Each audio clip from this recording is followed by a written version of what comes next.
Well, the Bureau of Industrial Security has been hard at work on this, and it's a fairly small entity. It only has a dozen or so agents. So this is a huge accomplishment for a severely understaffed group. And they've been working at it for quite a little while. Have we had any response yet from the Chinese? Well, ZTE has confessed. They've signed the papers this morning, and they are the second largest telecom company in China. So I can't imagine they did all that without informing the government.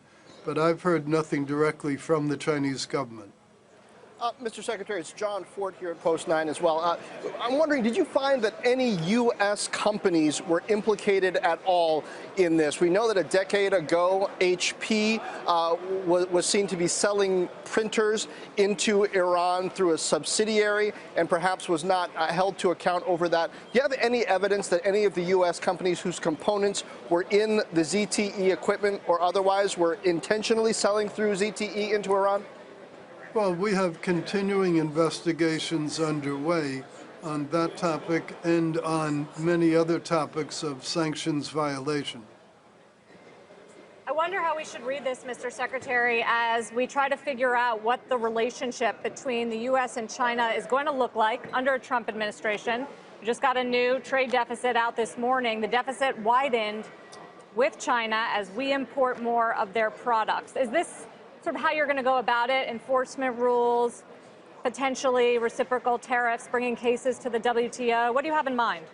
Well, enforcement is the key to everything, and it's not just bringing cases, it's also collecting them.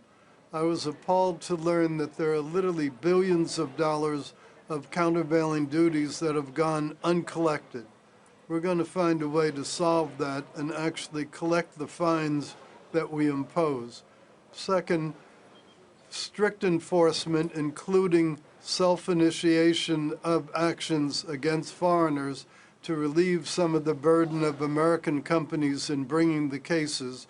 That will be an important part of our activity.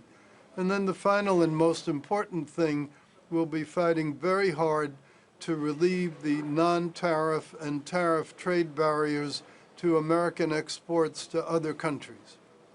We do want to get to that. One on this ZTE issue, though, in your comments, you said they should have known better.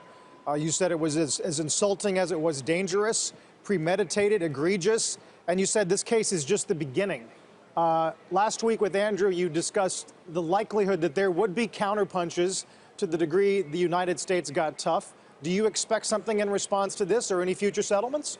I think it's very hard for anybody to rally to the support of somebody who's admitted multiple iterations of a crime. I don't think that's something that's going to get a lot of support elsewhere in the world. Hey there, thanks for checking out CNBC on YouTube. Be sure to subscribe to stay up to date on all of the day's biggest stories. You can also click on any of the videos around me to watch the latest from CNBC. Thanks for watching.